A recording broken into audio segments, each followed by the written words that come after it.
Bien, pues bienvenidos a la sesión después del examen. Estamos en la clase de Finanzas Internacionales y el día de hoy vamos a platicar acerca de la balanza de pagos, ¿no?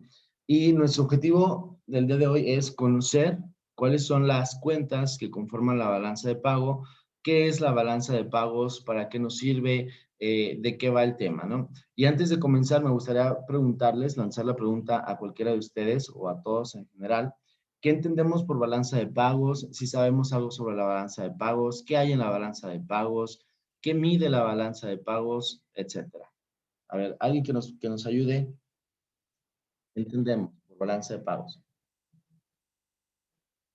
Pues la balanza de pagos es el pago por mercancías, ¿no? Transformar tu, tu mercancía en dinero. ¿Qué? Transformar nuestra mercancía en dinero.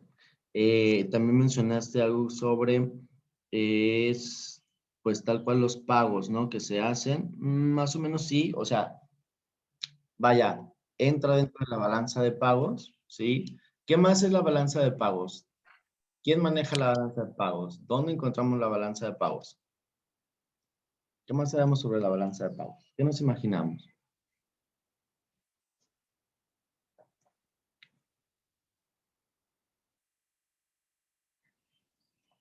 La balanza de pagos la maneja cada empresa, la balanza de pagos es de un país, la balanza de pagos, ¿dónde la encontramos o a qué nos suena esto de balanza de pagos?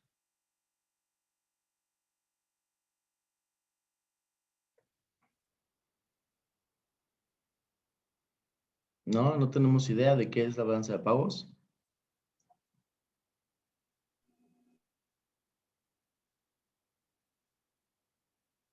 ¿No? ¿Nadie? No, profe, al parecer no recordamos. No, no recordamos porque sí lo hemos platicado, lo platicamos, me parece que, híjole, bueno, obviamente fue durante el primer parcial, pero nosotros decíamos que dentro de la balanza de pagos hay una cuenta que vimos y precisamente venía, me parece que en el examen, ¿no? Las reservas internacionales, ¿ok? Que bueno, vamos a empezar diciendo que la balanza de pagos, pues, digamos, esta balanza, vaya la redundancia, que tiene un país, ¿no? Y como su compañero decía, pues es el pago de las mercancías. Y es el pago de las mercancías por las importaciones y las exportaciones que hacemos como país. ¿Ok? La balanza de pagos no es, digamos, un balance que tuviéramos en una empresa, sino más bien es un balance de un país. ¿Ok? Entonces, la balanza de pagos es o mide las interacciones que tiene un país con el resto del mundo. O sea, la compra y la venta de productos de un país, las importaciones y las exportaciones de un país. Y dentro de la balanza de pagos, ya veíamos durante el primer parcial una cuenta muy especial que es las reservas internacionales. ¿Ok? Y seguramente que recordamos pues que las reservas internacionales nos van a poder ayudar a equilibrar la balanza de pagos. ¿Ok? Entonces la balanza de pagos en términos rudos y generales pues es la interacción que tiene un país con el resto del mundo, los ingresos que tiene un país y los egresos que tiene un país, las deudas que tiene un país con respecto al resto del mundo y lo que el resto del mundo le debe a un país, ¿sí? Entonces son las importaciones o es el registro de las importaciones y las exportaciones de un país, ¿sí? Bien, la balanza de pagos de un país es el resumen de todas las transacciones económicas con el resto del mundo durante un determinado año. La balanza de pagos registra todos los ingresos de divisas al país, así como todos los egresos. ¿Qué es esto? Pues que si yo, México, me gusta exportar o puedo exportar, perdón, aguacate, pues cuando yo saque mi aguacate, saca mercancía y tengo que registrar, bueno, salen tantas toneladas de aguacate que equivalen a una entrada de tantos millones de dólares. ¿Ok? Entonces, eso es lo que se registra en la balanza de pagos, el resumen de todas las transacciones económicas de un país. El principal objeto de la balanza de pagos es informar al gobierno sobre la posición internacional del país y ayudarlo a formular políticas monetarias, fiscales y comerciales. ¿Ok? ¿Alguien sabe lo que es la política fiscal y la política monetaria?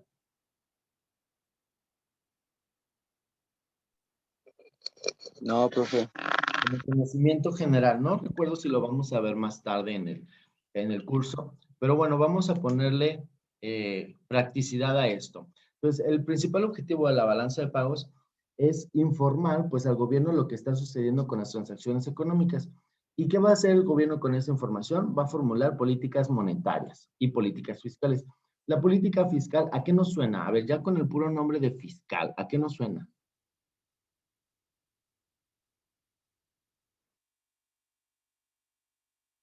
Cuando yo les hablo acerca del fisco, ¿qué estoy hablando? De impuestos.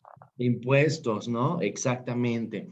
Entonces, una política fiscal nos habla de cómo vamos a manejar los impuestos, cómo voy a cobrar los impuestos, sobre qué voy a cobrar impuestos, ¿no? Entonces, una vez que el gobierno recaba esta información de cómo estamos haciendo las transacciones de un país, entonces vamos a poder manejar la política fiscal. Entonces voy a poder decidir yo como gobierno sobre qué voy a cobrar los impuestos, ¿ok? Y y la política monetaria es ¿qué voy a hacer con ese impuesto?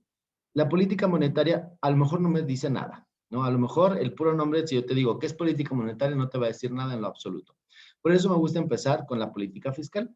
La política fiscal entonces me va a decir cómo voy a cobrar los impuestos, sobre qué voy a tener impuestos. Ah, bueno, vas a tener impuestos sobre la renta, como ya lo conocemos, vas a tener impuestos sobre la tenencia de automóviles o sobre la tenencia de automóviles de lujo, etcétera. Entonces, ahí sí es como el gobierno va a recabar el dinero, pues que va a tener para gastar con la política fiscal. Y la política monetaria nos va a ayudar o le va a ayudar al gobierno a decidir en qué va a gastar ese dinero que recaudó con la política fiscal. ¿Okay? Entonces, la política fiscal es la recaudación de dinero hacia el gobierno y la política monetaria es en qué me voy a gastar ese dinero. ¿Okay? Y bueno, la política comercial va a ser cómo voy a yo hacer mis transacciones con el resto del mundo. Yo como país, cómo voy a hacer mis transacciones con el resto del mundo. ¿A quién le voy a dar preferencia? ¿Cómo voy a hacer algún tratado comercial? Etcétera, etcétera. Entonces, una vez que el gobierno recaba toda esta información sobre la balanza de pagos, qué estoy vendiendo, a quién le estoy vendiendo, quién me está comprando, qué le estoy comprando yo al resto del mundo, pues entonces, basado en ello, voy a decir, ah, bueno, para China no le voy a cobrar nada de impuestos y a Colombia le voy a cobrar el 50% de impuestos sobre lo que compremos o lo que vendamos de aguacates, ¿no? Por decir. Ok, eso o para eso sirve la balanza de pagos, para generarle, digamos, al gobierno un reporte de qué es lo que está sucediendo con esas transacciones y que el gobierno pues pueda formular políticas monetarias, fiscales y comerciales. El análisis de la balanza de pagos permite determinar la oferta y la demanda de divisas extranjeras y tener una idea acerca de los movimientos futuros del tipo de cambio. Y entonces decíamos que actualmente cómo tenemos nuestro tipo de cambio. ¿Ustedes recuerdan cómo manejamos nuestra política de tipos de cambio? Si es de libre flotación o es fija.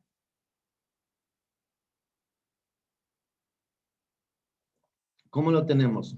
¿Nuestro tipo de cambio es fijo o es de libre flotación?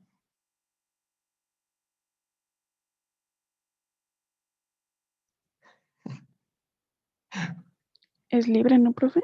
Exactamente, es libre, no deberíamos ni siquiera tener que pensarlo, ¿no? Recuerden que nuestro tipo de cambio es a libre flotación. ¿Qué es a libre flotación? Por favor, no me decepcionen. ¿Qué es flotación? Que está cambiando su valor constantemente. Por ejemplo, hablábamos de que eh, cuando queremos convertirlo, por ejemplo, a dólares o algo así, que siempre está cambiando. Ok, muy bien. Exactamente, ¿no? Que está libre flotación es que constantemente está cambiando. ¿Y a qué se debe que cambia? Pues a la oferta y a la demanda, ¿no?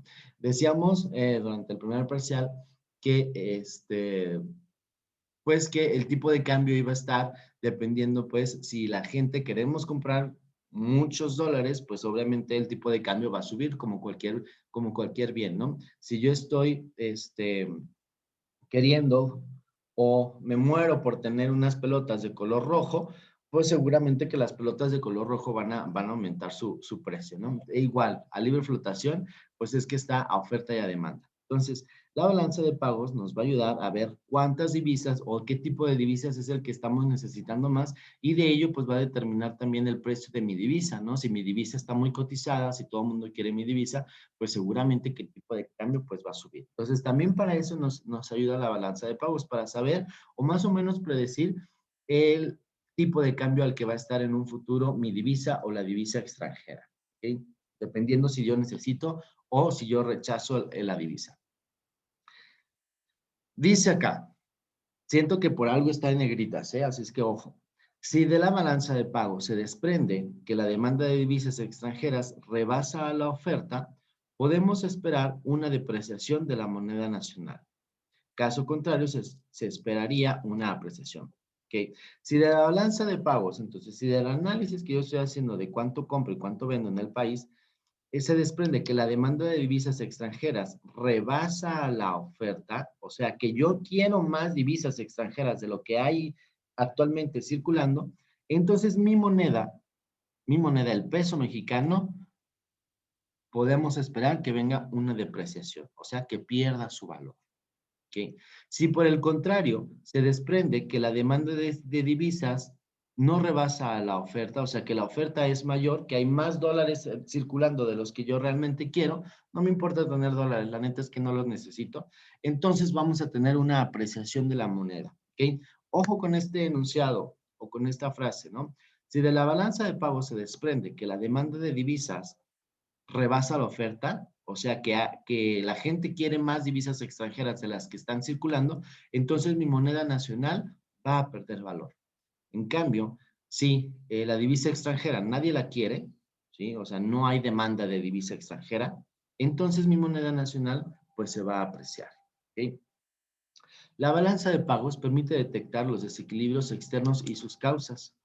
La balanza de pagos es la principal razón por la que México no puede lograr un crecimiento económico alto y sostenido necesario para eliminar la pobreza y asegurar el pleno empleo. ¿Por qué? Porque generalmente estamos comprándole más al extranjero de lo que yo le estoy vendiendo, ¿no? Entonces, generalmente voy a tener un desequilibrio, generalmente voy a tener más importaciones o le voy a deber más al mundo de lo que yo le voy a estar proveyendo, ¿ok?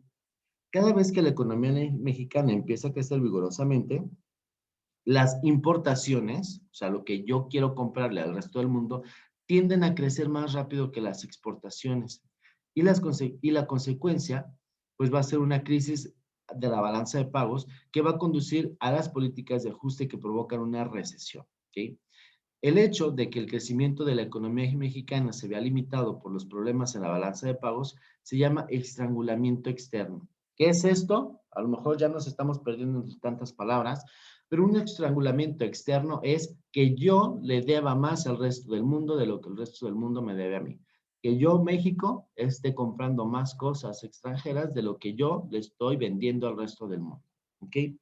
Entonces, el hecho de que el crecimiento económico, cuando generalmente tenemos un poquito más de dinero en el bolsillo, pues tendemos a comprar más cosas, ¿no? Tendemos a comprar unos tenis Nike, una chamarra Adidas, tendemos a comprar cosas que a lo mejor son extranjeras. Cuando yo empiezo a hacer eso, cuando yo tengo un crecimiento económico, tiendo generalmente a consumir más y por lo general va a ser un consumo del extranjero.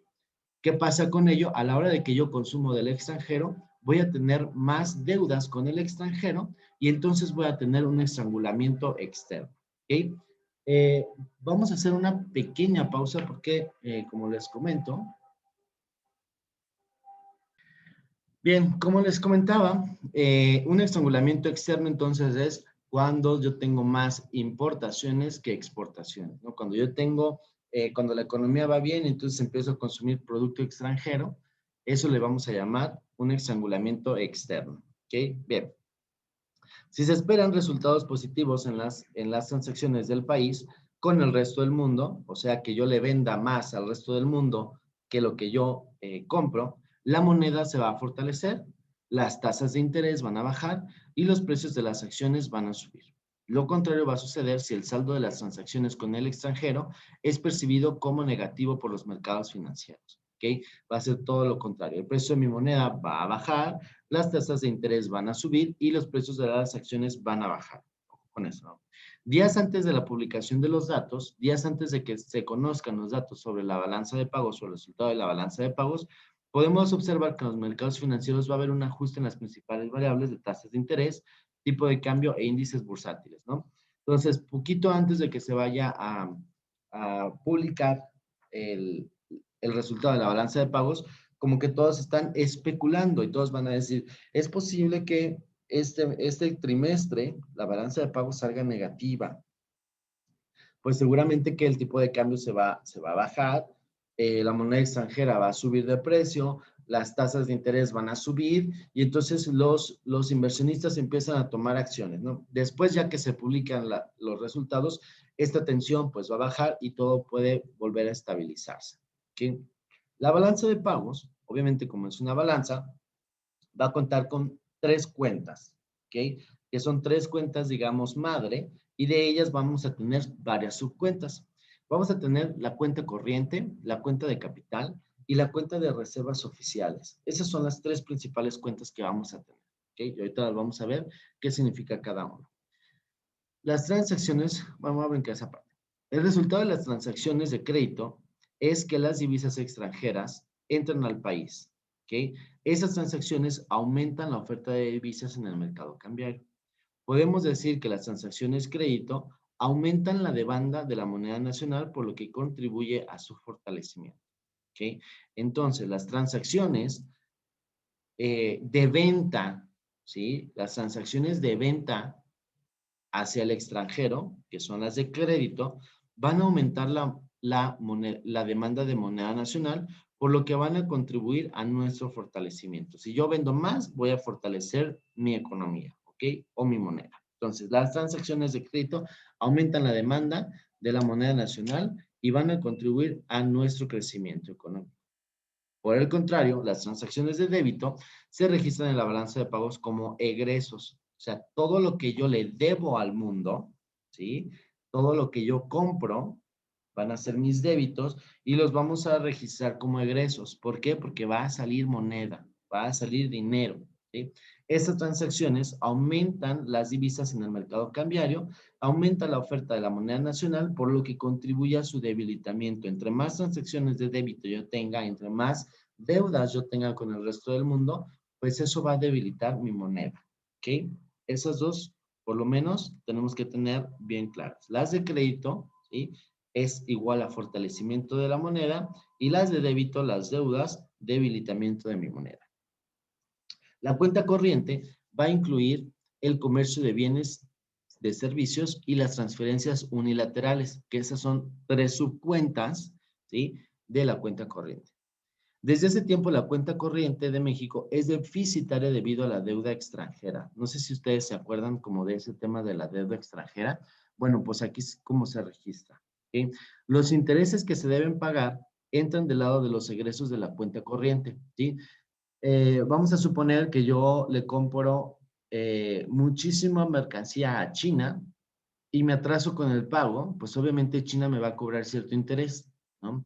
Esos intereses también entran dentro de la cuenta corriente y pues generalmente salgo deficitario en esta cuenta. ¿Cómo voy a salir deficitario? Pues no solamente le debo a China la mercancía que le compré, sino además le debo también los intereses por falta de pago, porque me estoy atrasando en los pagos, ¿no? Entonces, la cuenta corriente generalmente sale deficitaria por las transacciones que yo tengo con el resto del mundo, las transacciones o las compras que yo le hago al resto del mundo y sus intereses.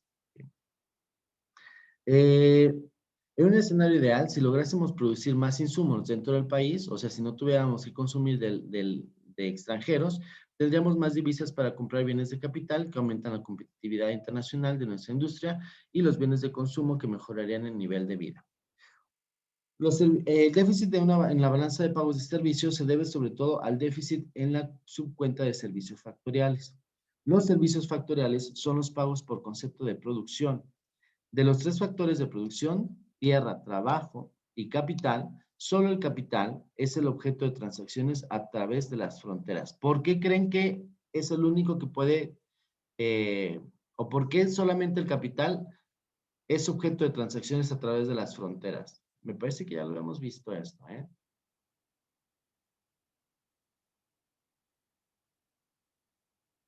A ver, tenemos los tres factores de producción, tierra, trabajo y capital. ¿Por qué es el único que es sujeto a transacciones a través de fronteras? Es una pregunta muy sencilla.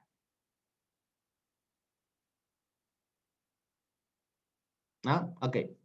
La tierra no la podemos exportar, o sea, no podemos llevarnos un pedazo de tierra y hacer transacciones con él, o no lo podemos llevar a otro país. El trabajo, la mano de obra tampoco. Sin embargo, el capital y el dinero sí lo podemos llevar de un país a otro país, ¿no? Entonces, solamente el capital es el objeto de transacciones a través de fronteras. ¿Sí? Las anotaciones en la subcuenta de servicios factoriales registran las entradas o salidas de divisas por concepto de pago de interés y por el uso de capital. Entonces, los servicios factoriales o en la cuenta de servicios factoriales, subcuenta, perdón, de servicios factoriales, vamos a registrar las entradas y salidas de dinero por concepto de interés. ¿Okay?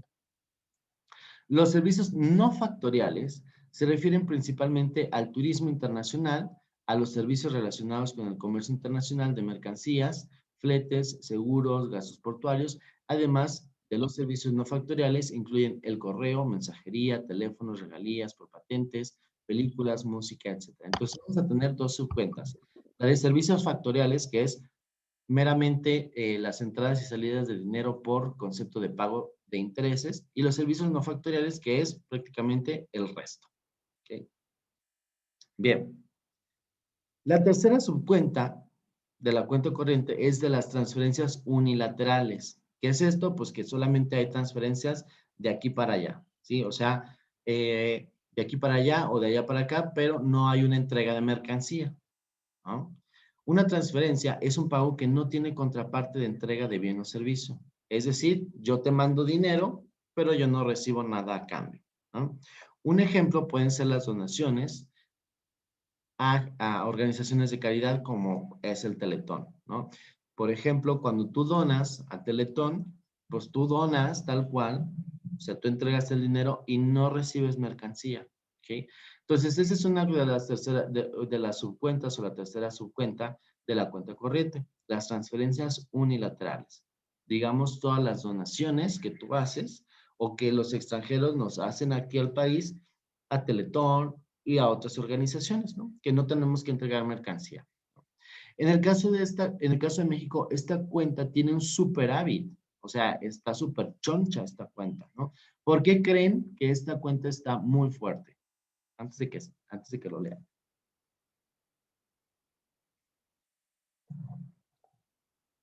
¿No? Bueno, pues resulta que esta cuenta está súper gordita, está súper fuerte por todas las transferencias que los mexicanos hacemos cuando trabajamos en el extranjero y mandamos la remesa, ¿no? Todas las remesas que recauda México son súper importantes para la balanza de pago, puesto que ayudan a que entre dinero sin que nosotros tengamos que sacar ninguna mercancía, ¿ok? Entonces, dice acá, en el caso de México, esta subcuenta tiene un fuerte superávit, el cual es resultado casi exclusivo de las remesas que los mexicanos envían a sus familiares en México.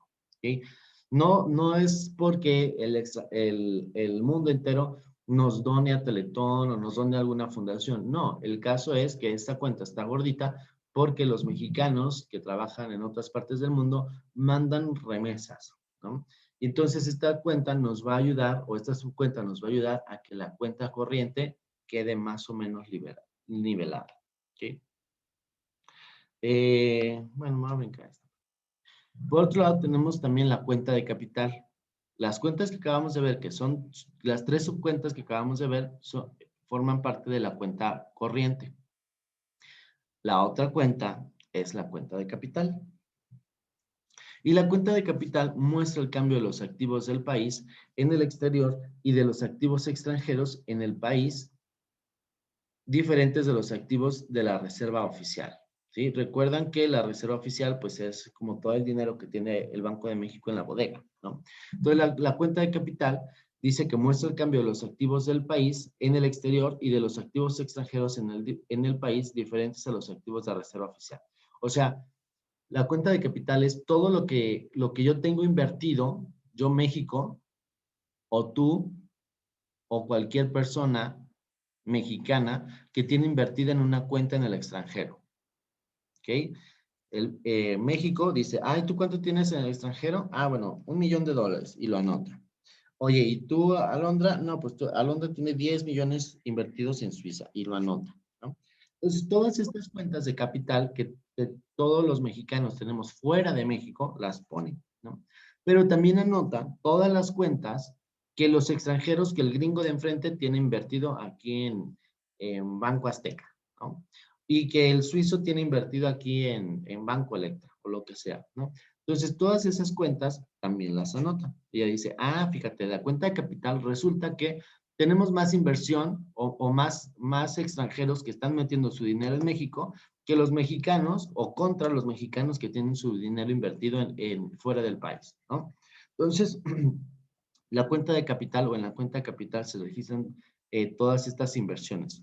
Lo que no se registra, ¿sí? Es el dinero que el Banco de México tiene guardado en la caja fuerte, ¿sí? O sea, los activos de reserva oficial. Esos no los registra aquí, tiene su cuenta especial, ¿ok? Bien. La cuenta de capital incluye la inversión extranjera directa y la indirecta, ¿ok? La directa, cuando nosotros escuchamos, pues va a haber inversión extranjera directa. ¿A qué se refiere? Pues a la inversión que hacen los extranjeros en activos físicos, tales como nuevas plantas, equipo y maquinaria, que por su naturaleza la inversión directa es a largo plazo, ya que no es fácil vender los activos físicos y retirar el dinero del país. Por ejemplo, cuando BMW se quiso instalar o se instaló acá cerca de Guanajuato, pues entonces tuvo que hacer una inversión muy fuerte, ¿no? Porque se trajo unas naves impresionantes para hacer el ensamblaje de automóviles y puso unas oficinas muy padres para su centro de negocios, etcétera. Entonces, toda esa inversión, pues es una inversión directa. ¿Por qué? Porque compró activos, porque compró mobiliario, porque compró maquinaria, y toda esa maquinaria no es tan fácil de venderla de un día para otro y agarrar el dinero e irse. Esa es la inversión directa, la que es a largo plazo, la que es inversión en activos y que no es tan fácil venderla e irte. Por otro lado, vamos a tener la inversión indirecta, ¿sí? O la que es, digamos, rápidamente líquida para agarrar tus cosas e irte. La indirecta consiste en la compra de títulos de valores mexicanos, tales como acciones, bonos y obligaciones por parte de los extranjeros. La inversión es atraída hacia el país por un rendimiento más alto que el extranjero. O sea, si yo estoy en México pagando una tasa de interés muy alta, pues seguramente vendrán extranjeros a invertir en los bonos y los bonos líquidos, ¿no? Como los CETES, etcétera. En la mayoría de los casos es a corto plazo por fondos de inversión internacionales, ¿no? Entonces, la indirecta es cuando un extranjero viene y en lugar de comprar una maquinaria y en lugar de hacer un edificio para que nos pongamos a trabajar, lo que hace es invierte su dinero en papel gubernamental o en un fondo de inversión aquí en México con mexicanos y que al término del plazo, al término de los 28 días, al término de menor a un año, pues agarra su dinero y se va. Eso es la inversión indirecta, ¿ok? A la inversión indirecta también le vamos a llamar capital golondrino. ¿Por qué? Porque llega y se va. Es inversión que no se va a quedar aquí. Sin embargo, esta inversión no nos gusta. No nos gusta. ¿Por qué no nos gusta? Porque es dinero que no se va a quedar aquí en el país, que a nosotros como mexicanos no nos está generando ningún interés o no nos está generando ningún beneficio. ¿Sí? ¿Por qué? Porque nada más nos van a emocionar, ¿sí? El decir, bueno, mira, el extranjero o los países extranjeros están viniendo a invertir en México. Pues sí, pero lo están dejando como un día y luego se van. Entonces, para mí no me sirve nada. O sea, no me sirve para nada o no le sirve a México para nada el capital golondrino, la inversión indirecta. ¿Por qué? Porque no puedo hacer nada con ello. No me va a generar ni fuentes de trabajo, ni me va a generar ningún beneficio. Al contrario, solamente me va a hacer especular con la moneda y generalmente esto trae consecuencias que son las crisis, ¿no? La crisis de 1995, por ejemplo, se le atribuye a un masivo retiro de capitales extranjeros, ¿no? Entonces la gente se apanicó cuando vinieron las elecciones y dijo, ¿saben qué? Yo no sé si en lo que son peras o manzanas, yo agarro mis cosas, yo agarro mi dinero y me voy. Y así se fue mucha inversión y así se fue mucho dinero y entonces hubo una crisis, ¿no? Se le atribuye a esto, a que el capital golondrino o la inversión indirecta pues se fue. ¿Okay? Voy a brincar esta parte.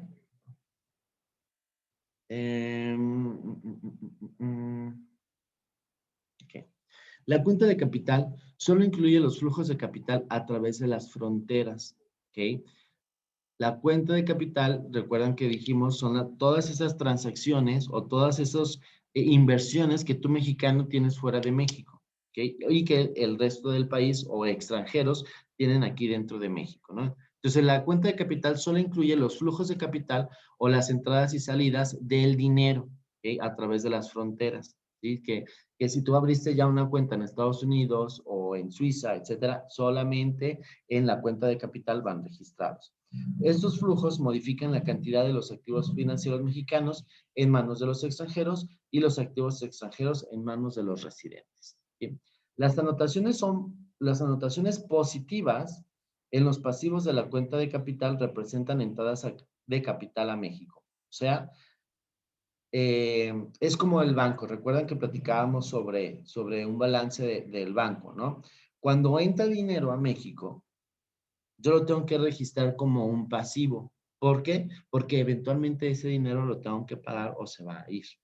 ¿Okay? Entonces, las anotaciones positivas o un aumento en la cuenta de capital representa un pasivo para México porque ese dinero que entró a México, que es de un extranjero, se va a ir. Y las anotaciones negativas son, son las inversiones que nosotros como mexicanos hacemos en el extranjero. Entonces, esas nos benefician a nosotros, las anotaciones negativas. ¿Por qué? Porque es dinero que tú estás sacando de México para invertirlo en otro país, pero que eventualmente va a regresar a México, ¿no? O que forma parte de la cuenta de México o del capital de México. Entonces, las anotaciones positivas van a ser, digamos, malas para nosotros, en nuestra economía, porque tenemos que pagar ese dinero, y las anotaciones negativas nos van a beneficiar a nosotros como mexicanos, puesto que es capital mexicano, que eventualmente va a regresar.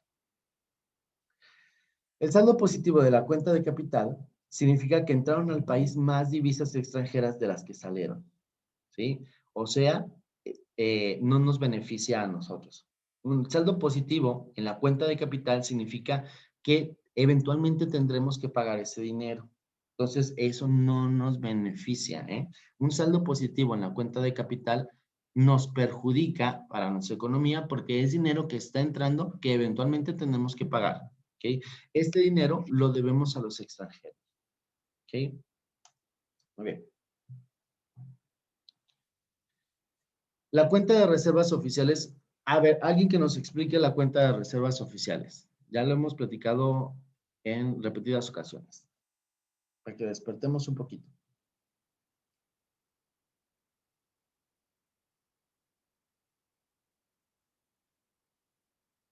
A ver, a ver, a ver. ¿Qué se acuerdan que hay en las reservas oficiales?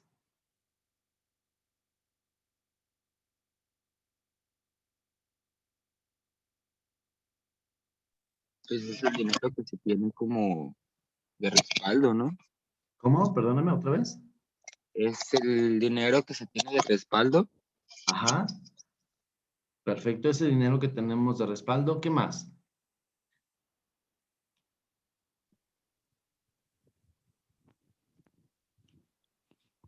Recuerden que también pues podemos tener oro y plata, ¿no? Que nos fortalezcan la moneda y son en la garantía, pues, que a la hora que nosotros imprimimos los billetes, pues es la garantía que tenemos o que tienen los tenedores de o sea, los que tienen el billete, pues de que el Banco de México se hace responsable de cumplir con esos 100 pesos, ¿no? O esos 200 pesos que dice el billete.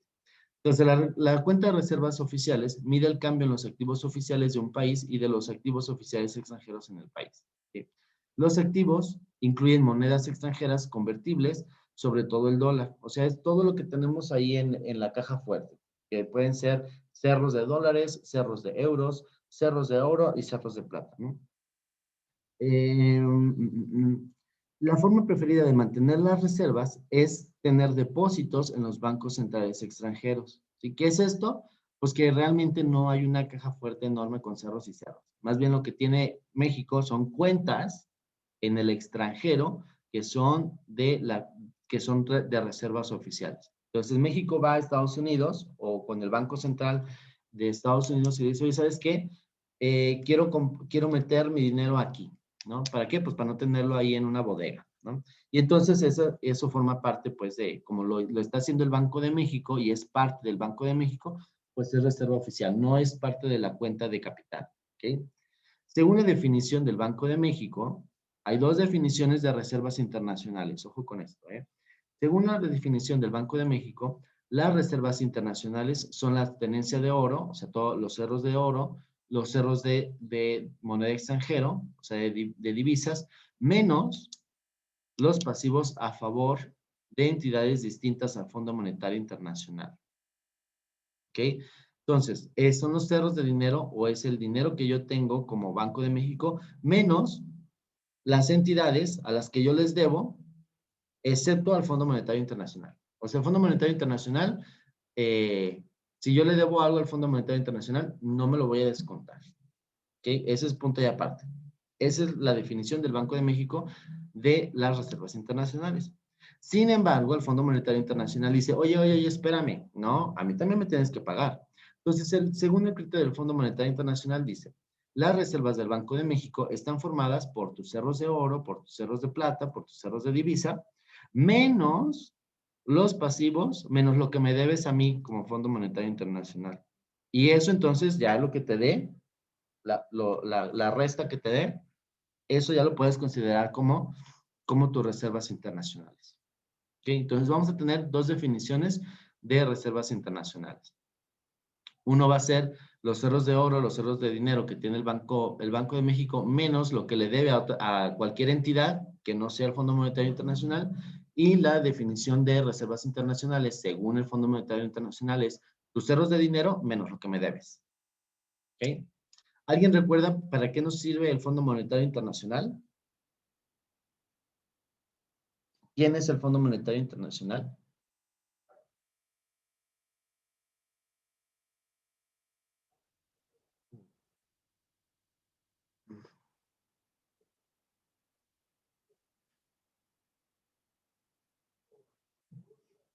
¿No?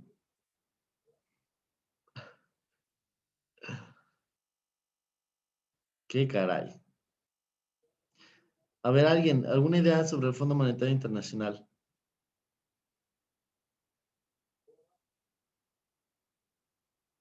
¿No es quien le presta a los países? Ah, exactamente, es el que le presta a los países, ¿no? Haz de cuenta que el Fondo Monetario Internacional es como un banco mundial para los países, ¿no?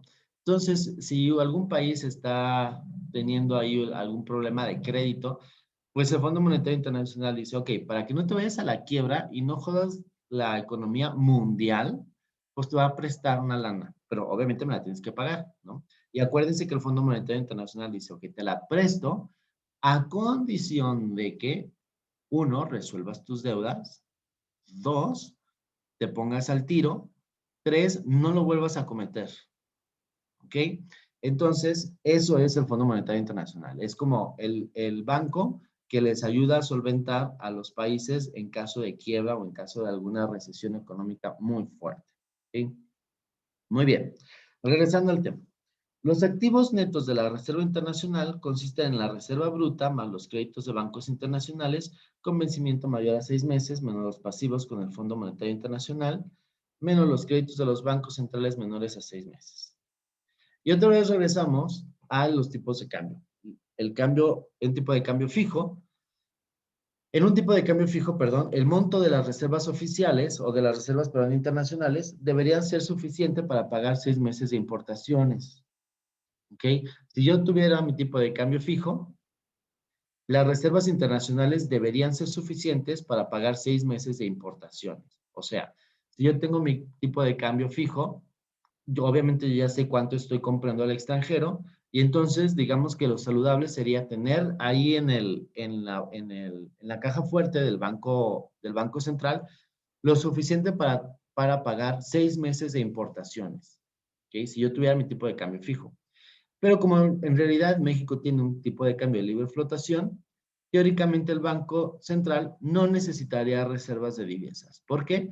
Porque como el tipo de cambio se va ajustando a la oferta y la demanda, realmente no tendríamos por qué tener o obligados a tener una reserva o un guardadito para hacer frente a nuestras compras con el exterior. En la práctica, para poder invertir en el mercado de divisas, se necesita una reserva igual a por lo menos 2 meses de importaciones. O sea, en la práctica, si tenemos nosotros tipo de cambio de libre flotación como lo tenemos ahora, no necesitamos los 6 meses de importaciones, digamos, de reservas. Ahí. Necesitamos 2 meses. Con que tengamos 2 meses, digamos que ya estamos saludables. ¿Sí? La ventaja de mantener un alto nivel de reservas. A ver, alguien que piense por qué sería una ventaja tener grandes reservas internacionales. O sea, un monto alto de cerros de dinero ahí.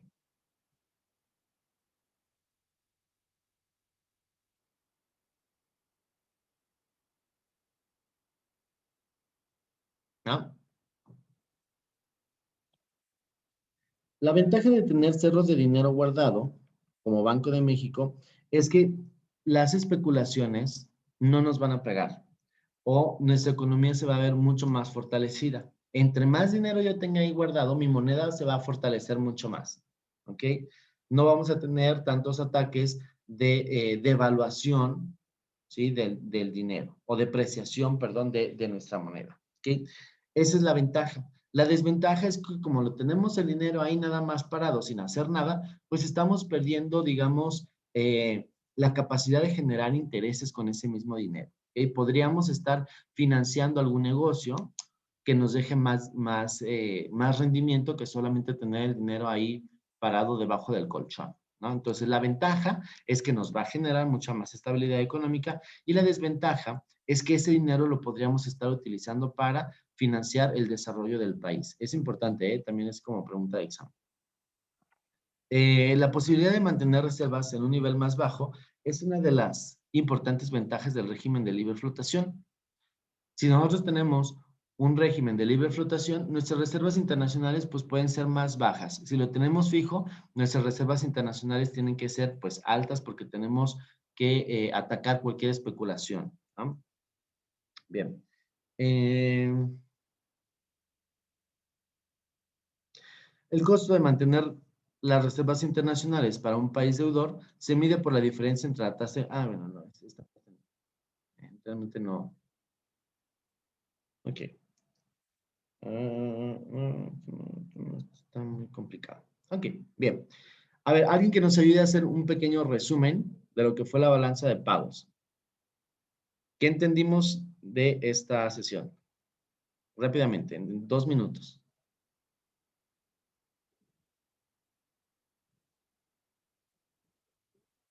Balanza de pagos. ¿Qué es la balanza de pagos? ¿Alguien? Pues que la balanza de pagos te permite, pues así como le comenté al principio, intercambiar tu mercancía por dinero, y dentro de la balanza de pagos va el cambio de moneda y todo eso.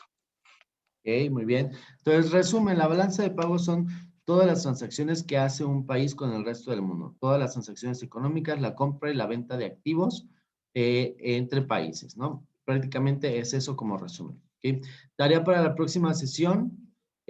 Como cada sesión, vamos a tener que entregar nuestro mapa conceptual del tema y no la siguiente sesión porque es libre, el 14, pero el 20 o 21 tendremos antes de entrar a la clase o durante la clase, ya lo sabemos, contestar el examen rápido de la balanza de pagos. ¿Ok? Entonces, esas son las actividades que vamos a tener para esta semana y para la siguiente semana. ¿Ok? Si no tenemos ninguna duda al respecto, creo que ya podemos retirarnos. Que tengan muy buen fin de semana y pues que la pasen muy bien.